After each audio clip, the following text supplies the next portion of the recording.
And now as the bubble is imploding, now as we're falling back into itself, what is happening is all of those real assets are being consolidated into smaller and smaller institutions.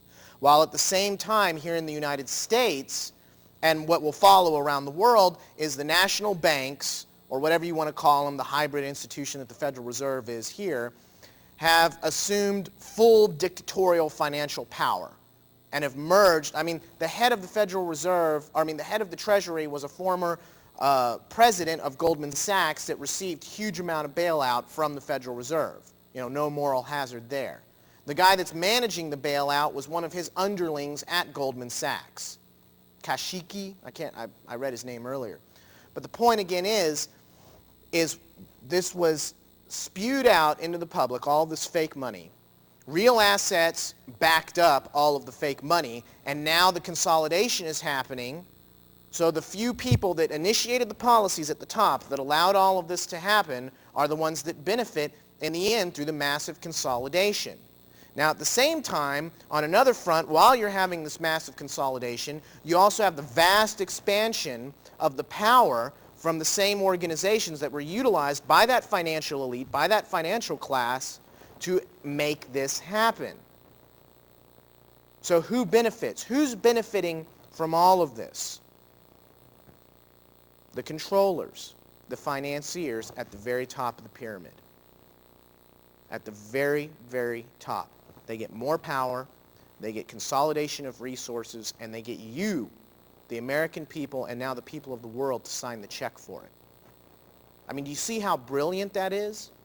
How fundamentally simple it is to initiate those policies. Now, while the Democrats and the Republicans are busy pointing their fingers at each other, saying it's their fault, it was the policies. Everybody was greedy and got up to the trough, that's true. But the reality is it was the policies that were created by the policy thinkers at the top of these institutions that have created this problem, and now they benefit from it. They get the power, they get the real resources, they get the real consolidation, which is what they've always wanted. Ergo, problem, reaction, solution. Now the bailout is designed to fail. What the bailout was all about was totally discrediting and destroying the United States, getting the American people, who this entire crisis is being blamed on somehow, which is a brilliant move that's worked perfectly through the propaganda machine. Oh, it was all those people that couldn't afford the loans. It's their fault that this is happening. Not the people that created the policies that led to the problem. But again, this was about getting you, the American people. They scared the hell out of you last week. The propaganda machine went into full swing, full tilt boogie motion. Told everybody, if we didn't pass this immediately, if we didn't give full power to the Treasury Secretary and the Federal Reserve to solve this problem, carte blanche power, the ability for no oversight, ever, no prosecution, ever, no judicial review, ever. If we didn't give them full ability, and these were the same people that told you everything was fine. These are the same people that said everything was great, it was going to be wonderful, and then you have Bush, that doddering retard, at the forefront of the whole thing, who for years, the economy's great, the economy's great, just like a parrot, telling us everything's fine if you don't pass this now, if you don't give up full control. Does nobody see this for what it was? But the reality is every interview I've seen, people have been, no, screw Wall Street, let them burn, let it go down.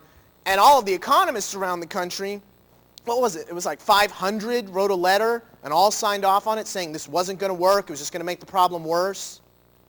Well, nobody listens to them. No, we listen to the people that got us into the situation, that used this problem reaction solution formula on us and benefit in every single possible way from this bailout at our expense. This is the emergence of the true system in a minute. This is the emergence of their face. You're starting to see who they really are. You're starting to see that it's a con game. You're starting to see that your political parties, the two-party system, prop each other up and support each other. Two management teams competing for control of this socialist corporatist state. You have to wake up, those of you that don't see this. You have to start seeing that you're being conned, you're being duped.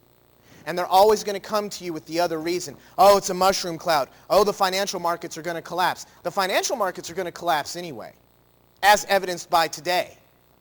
All right, it's coming. Whether it's going to happen tomorrow or in the next 6 months or the next 2 years, the situation we've created is untenable.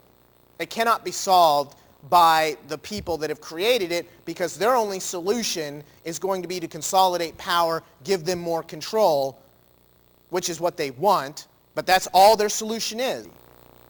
Look at what they did with this financial crisis and understand the formula. They came to you and said, if you just go along with us, if you just give up total control of your financial establishments to us, then you can keep your little bit of money, you can have your pension plan, although it'll be devalued in currency. That's the part they didn't tell you. But people were suckers, or the people that called for that and wanted to go along with it were suckers. And they said, okay, I'll do it, just please keep my pension plan. I don't want to lose my pension plan. When they were going to lose it anyway. It's the same with the terrorism. When we attacked Iraq, right, we got to do this, you got to give us permission to go and do this, or you're going to get hurt. You're going to be destroyed. There'll be a mushroom cloud. They're always going to come to you with a reason to give up your liberty and to give them more power. That's the consistent road. That's the constant. That's what you have to wake up to, America. That's what you have to start seeing, is with each new crisis, and they will create crises, whether it's biological attacks, bird flu outbreaks, a meteor's going to hit us, aliens are invading. I mean, it could be outrageous. It could be something like that, or it could be just the next phase of the economic crash, which is really inevitable. So when that happens, they'll propose a regional currency backed by gold. That's from the Council on Foreign Relations' own documentation. That when the economic crisis comes, it'll be the perfect time to propose the North American Union solidarity bloc, and that'll be the only way. And then from there, it'll be the united, world currency and the World Federation Bank, which again, they're already proposing now at the top policy institutes, and former federal chairman, former Federal Reserve district chairman. Everything leads to this.